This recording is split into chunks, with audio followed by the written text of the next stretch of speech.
Excuse-moi, mais il y a des gens que ça intéresse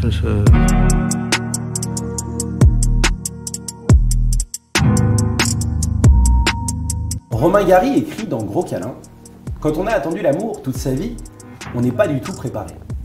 Et comment se préparer à la vie de couple lorsqu'on est un jeune juif ou une jeune juive dans la France d'aujourd'hui?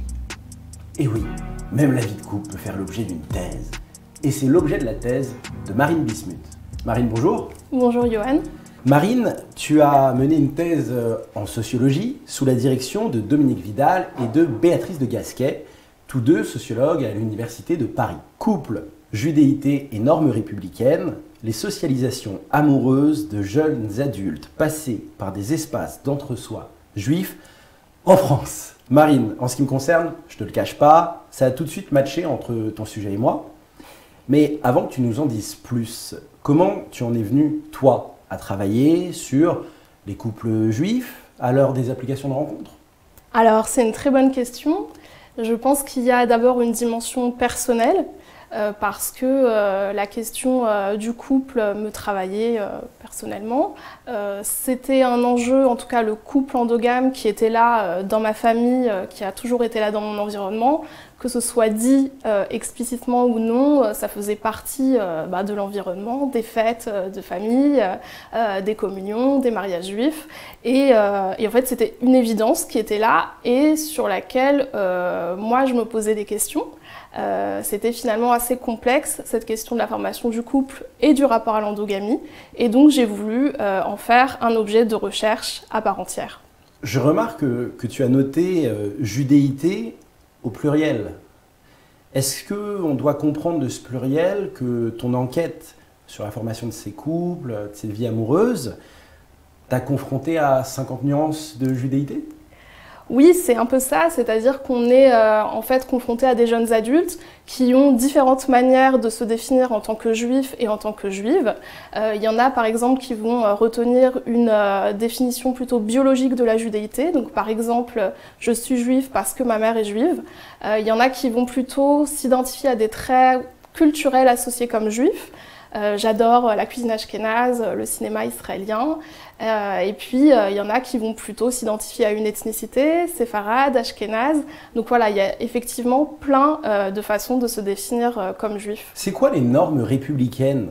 C'est quand le jour du mariage, tout le monde doit chanter la Marseillaise en you-you? C'est quoi? C'est faire des you-you républicains? Enfin, qu'est-ce que ça veut dire, normes républicaines? Effectivement, on a des normes républicaines auxquelles sont exposés les jeunes adultes quand ils passent par des établissements publics, quand ils sont enfants, quand ils vont à l'université, dans le monde du travail. Donc ce sont des normes de mixité sociale où on va plus valoriser un idéal républicain, valoriser un brassage social, une mixité sociale. Ces normes-là, elles vont entrer un petit peu en tension avec les normes endogames que les jeunes connaissent dans leur famille et dans des espaces d'entre-soi juifs à l'âge adulte. Donc les normes endogames, c'est effectivement ces incitations que les jeunes connaissent à former un couple juif. Et ensuite, on retrouve aussi un troisième système de normes que sont les normes amoureuses contemporaines. Donc ça, c'est des normes où les jeunes adultes dans la société générale, où les individus vont être amenés à valoriser l'élection du conjoint, donc le libre choix du conjoint, avec une forte dimension identitaire, où aujourd'hui on va vouloir s'identifier vraiment à son conjoint, à son partenaire. Voilà. Et ça, c'est des dimensions qu'on ne retrouvait pas dans les années 60 quand on formait un couple. C'était surtout pour des raisons économiques et sociales. Donc tout ça va rentrer un petit peu en tension chez ces jeunes adultes. C'est quoi des espaces d'entre-soi juifs? Parce que tu as opposé les espaces de non-entre-soi aux espaces d'entre-soi. Est-ce que tu peux nous en dire un peu plus? Alors tout à fait, donc les espaces d'entre-soi juifs, ce sont des espaces, alors moi j'ai travaillé surtout sur des espaces parisiens, donc des espaces d'entre-soi, ce sont des soirées juives, ça peut être des conférences sur un thème religieux, ça peut être des voyages organisés, des shabbats organisés en direction des jeunes adultes. Ce sont en fait tout un tas d'activités, de dispositifs qui permettent aux jeunes adultes de se rencontrer et potentiellement de former un couple. Comment ça se passe pour étudier ces couples ou ces jeunes juifs ou jeunes juives dans leur premier moment amoureux? Tu tiens la chandelle? Tu vas à leur premier date? Alors, il y a eu une dimension qui a été liée donc, aux observations sur le terrain. Donc, on observe effectivement comment les couples se forment, quelles sont les relations de séduction, quelles sont les interactions en jeu entre les jeunes adultes. Est-ce qu'ils deviennent amis? Est-ce qu'il y a des normes diffusées par des acteurs religieux, pourquoi pas, sur le terrain, par rapport à cette norme du couple? Et ensuite, j'ai eu aussi une dimension plus centrée sur les individus. Donc j'ai fait une série d'entretiens avec des jeunes adultes sur une partie de leur trajectoire amoureuse, mais pas uniquement. J'ai essayé de resituer ça dans un ensemble plus large à propos de leur éducation juive, à propos de leur trajectoire scolaire, à propos de leurs orientations politiques. Donc voilà, il y avait tout cet ensemble-là aussi qui était interrogé pour essayer de saisir un petit peu les expériences et les visions du couple aussi. Et est-ce que ces visions du couple, elles sont évolutives au fur et à mesure des différentes expériences que ces jeunes juifs ou jeunes juives entretiennent? Oui, tout à fait, elles sont complètement évolutives selon différentes dimensions. D'une part, la socialisation dans les espaces d'entre-soi, donc ça c'est une entrée et en fait on reste plus ou moins longtemps dans ces espaces-là quand on est jeune adulte. Donc ça va faire fortement varier les visions du couple. Et puis après, il y a aussi les expériences personnelles, les expériences amoureuses, les trajectoires scolaires aussi qui peuvent influer sur les visions qu'on a du couple, les engagements divers. Donc effectivement, il y a plein de choses qui peuvent faire varier cette question-là. Tu veux dire que 50 nuances de judéité, ça varie selon la classe sociale? Complètement, c'est-à-dire que j'ai été aussi en face de jeunes adultes où on a ce rapport de classe sociale qui est imbriqué à ces questions sur la judéité.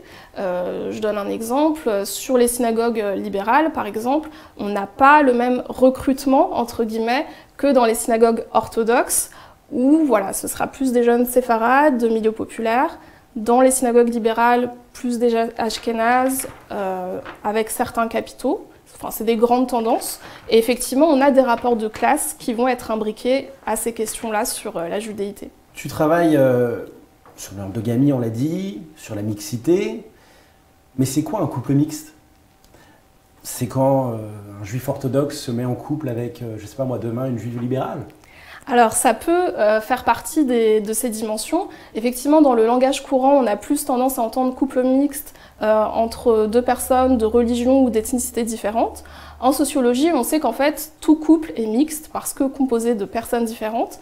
Et effectivement, il y a des individus qui vont estimer que former un couple avec quelqu'un qui n'a pas la même pratique religieuse, c'est déjà une forme de frontière et une forme de différence. On a aussi des différences dans le cas de la classe sociale, c'est-à-dire qu'on peut avoir des couples juifs, mais qui sont socialement mixtes, je dirais, et l'inverse aussi, donc des couples où on a une endogamie sociale, donc des gens qui ont à peu près le même statut ou fait les mêmes études, mais en dehors du cas juif aussi, qui ne sont pas forcément dans les mêmes religions ou dans des ethnicités un petit peu similaires. En parlant de mixité, aujourd'hui, il y a peut-être plus de couples mixtes que de couples juifs. Quels effets ça a? Dans la population juive, on a plus de couples mixtes que de couples endogames. Et c'est lié à une réalité un petit peu concrète, c'est qu'on est dans une société générale où on a un groupe minoritaire juif où ça va être peut-être un peu plus complexe pour trouver un partenaire juif. Et en fait, cette réalité-là, ça a été développé dans des travaux académiques et institutionnels où on a beaucoup insisté sur cette dimension-là. Et finalement, c'est venu aussi invisibiliser l'envers du décor, donc la production de l'endogamie.